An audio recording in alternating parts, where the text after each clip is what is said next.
علیکم ناظرین، کیسے ہیں آپ؟ اللہ پاک کے فضل و کرم سے آپ ٹھیک ہوں گے۔ آج ہم بی ایس اردو سیمسٹر 8 اس میں اقبال کا خصوصی مطالعہ URD 404 جو کوٹ ہے اس کے پرچے پر جو ہے نا ہم بات کرنے جا رہے ہیں کہ اس میں ایک اہم موضوع ہے اقبال کے خطبات یا خطبات اقبال یا تشکیل جدید حیات اسلامیہ یا اسلام میں اتحاد یا اجتہاد فی الاسلام۔ یہ ایک لانگ کوشچن آتا ہے، اس کو ہم جو ہے نا ڈسکس کریں گے ابھی۔ انگریزی خطبات علامہ اقبال کا ایک شاہکار جو ہے نا مجموعہ ہے۔ علامہ اقبال کے انگریزی خطبات جو ہے نا the reconstruction of religious thought in Islam کے نام سے 1930 میں منظر عام پر آیا تھا، اور نذیر نیازی نے اس مجموعہ کلام کا ترجمہ تشکیل جدید الحیات اسلامیہ کے نام سے کیا ہے، اور یہ اقبال کی نثری تصنیف ہے۔ نذیر نیازی نے علامہ اقبال کے خطبات کا ترجمہ ان عنوانات سے کیا ہے، اور اس مجموعہ کلام کے جو ہے نا جو اس کی کتاب ہے اس میں 7 خطبات موجود ہیں۔ علامہ اقبال نے ان خطبات سے پہلے مختصر دباچہ بھی لکھا ہے۔ ان جو خطبے دیا ہیں ان کے حوالے سے ان کی اہمیت اور ان خطبات کا جو نچوڑ ہے وہ انہوں نے درج کیا ہے۔ علامہ اقبال کی شاعری سے تو ہر انسان جو ہے نا بخوبی واقف ہے، مگر ان کے خطبات کے حوالے سے بہت کم لوگ آشنا ہیں۔ ان کے خطبات کو سمجھے بنا ان کی شاعری کو جو ہے نا ہم اچھے طریقے سے نہیں سمجھ سکتے ہیں۔ جو ہی نچوڑ ہے اس کی شاعری کا، ٹوٹل اس میں 7 خطبات ہیں۔ پہلا ہے جی علم اور مذہبی مشاہدات کا فلسفیانہ معیار۔ تیسرا ہے جی ذات الہیہ کا تصور اور حقیقت دعا۔ چوتھا ہے جی خودی جبر و قدر حیات بعد الموت۔ پانچواں ہے اسلامی ثقافت کی روح۔ چھٹا ہے الاتحاد فی الاسلام۔ ساتواں ہے کیا مذہب کا امکان ہے۔ تو اتحاد کے معنی ہیں کوشش کرنا، صحیح کرنا یا جدوجہد کرنا کے۔ اگر مفہوم کے حوالے سے بات کی جائے تو اتحاد اسلامی، اتحاد سے مراد اسلامی قانون کی زبان میں کسی بھی قانونی معاملے میں آراستہ یعنی کہ کوئی رائے یا آراستہ اور واضح رائے جو ہے نا وہ قائم کرنا، کوئی واضح رائے قائم کرنے کی جدوجہد کرنے کے نام کو جو ہے نا وہ ہم اتحاد کا نام دیتے ہیں۔ مگر اقبال کے نزدیک اتحاد سے مراد، وہ اتحاد کی تعریف یوں کرتے ہیں، اتحاد کے معنی کوشش کرنا کے ہیں، لیکن فقہ اسلامیہ کی اصطلاح میں اس سے مراد وہ کوشش جو کسی قانونی مسئلے میں آزادانہ رائے قائم کرنے کے لیے کی جائے تو اس کو اتحاد کا نام دیا جاتا ہے۔ اسلامی قانون کے ماہرین جو ہے نا وہ اتحاد کے حوالے سے کہتے ہیں، جو اسلامی قانون کے ماہرین ہوتے ہیں وہ آزادانہ رائے قائم کرنے والے کو اتحاد قرار دیتے ہیں، یعنی خود ہی کوئی رائے قائم کرنے کی صحیح کا نام اتحاد ہے۔ اسلامی اصولوں کو جو ہے نا جو زمانے کی ضروریات کے مطابق جو ہے نا وہ ڈھال لینے کی کوشش کا نام جو ہے نا اتحاد کہتے ہیں، یہ اسلامی قانون کے ماہرین کہتے ہیں۔ اب اتحاد کے جامد ہونے کی کیا وجہ ہو سکتی ہے؟ علامہ اقبال کے نزدیک اتحاد کا جامد ہو کر رہ جانا درست نہیں۔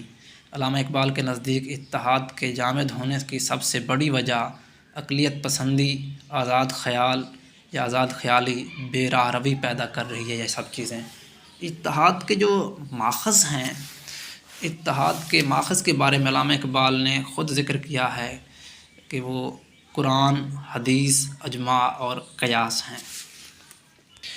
قرآن جو پہلا ماخذ ہے، اسلامی قانون کا سب سے بڑا ماخذ قرآن ہے۔ پہلے جو مسئلہ درپیش آئے اس کے حوالے سے قرآن پاک میں جو فرمان ہے اس کو دیکھا جائے، یہ پہلا اصول ہے۔ دوسرا اصول ہے حدیث۔ اسلامی قانون کا دوسرا جو ماخذ ہے حدیث ہے۔ حدیث سے رسول اکرم صلی اللہ علیہ وآلہ وسلم کی زندگی کا اظہار ہوتی ہے۔ دیکھا جائے کہ جو مسئلہ درپیش آیا ہے اس کے حوالے سے رسول اکرم صلی اللہ علیہ وآلہ وسلم کا کیا فرمان مبارک ہے، تو اس کے حوالے سے دیکھا جائے۔ تیسرا جو رکن ہے وہ ہے اجماع۔ تو مومن لوگوں کا اتفاق جو ہے نا یہ اس میں شامل ہوتا ہے۔ پھر ہے قیاس۔ قیاس کہتے ہیں اندازہ لگانا کو، یوں علامہ اقبال کے نزدیک ایک اسلام کی روشنی میں ذاتی رائے کام کر لینا جو ہے نا وہ قیاس ہے۔ وہ مسئلہ جو درپیش آیا ہے، پھر اگر اس میں قرآن میں بھی اس کے حوالے سے نہ ہو، حدیث میں بھی اس کے حوالے سے نہ ہو، اجماع میں بھی جو ہے نا اس کا حل نہ ملے، تو پھر قیاس کی جو ہے نا رائے قائم کی جاتی ہے، اور دیگر ماخذ میں جو ہے نا پھر نہ ملے تو پھر جو ہے نا قیاس کا راستہ اختیار کیا جاتا ہے اور رائے قائم کی جاتی ہے۔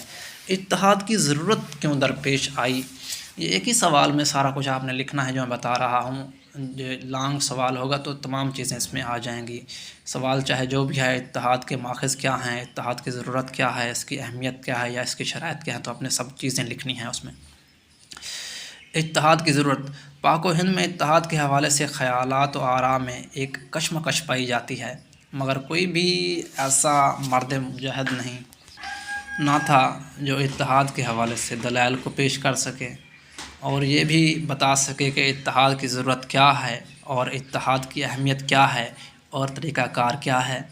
لہٰذا علامہ اقبال ہی تھے جنہوں نے سب سے بڑا کارنامہ سر انجام دیا، اور انہوں نے اتحاد کی ضرورت و اہمیت کو محسوس کرتے ہوئے ہندوستان میں اسلامی ملک کو حیات نو سے جو ہے نا ہمکنار کیا۔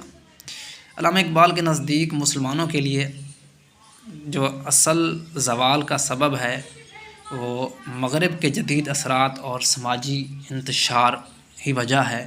اتحاد کی اب کیا شرائط ہو سکتی ہیں؟ اقبال کے نزدیک اتحاد کی مندرجہ ذیل جو ہے نا شرائط ہیں: اسلام کا علم ہو، پہلی شرط یہ ہے کہ اسلام کا مکمل علم ہو، اسلامی نظام حیات کا جو ہے نا علم ہو کہ کس طرح جو ہے نا اسلام کے جو ہے نا مطابق اپنی زندگی بسر کرنی ہے، آپ صلی اللہ علیہ وآلہ وسلم سے قربت اور آپ صلی اللہ علیہ وآلہ وسلم کے طریقوں سے آگاہی ہو۔ یہ تیسرا جو ہے نا اس کی جو شرائط ہے وہ سنت رسول اکرم صلی اللہ علیہ وآلہ وسلم کے طرز زندگی سے مکمل آگاہ ہو۔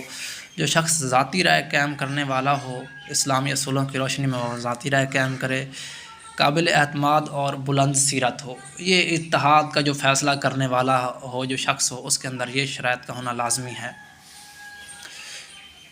اچھا جی، رومیوں کے بعد عرب مسلمان ہی وہ قوم ہیں جو اس امر کا دعویٰ کر سکتے ہیں کہ ان کے پاس اپنا ایک مخصوص اور بڑی خوبی اور محنت سے تیار کیا ہوا نظام قانون موجود ہے۔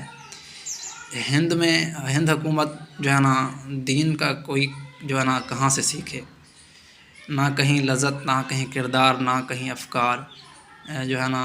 پھر وہ غلام لوگ ہیں، اقبال کہتا ہے ان کے قانون بھی ناقص ہیں، ان کی کتاب کچھ نہیں سکھاتی، مگر مومن کے لیے جو ہے نا یہ ایک ہدایت ہے۔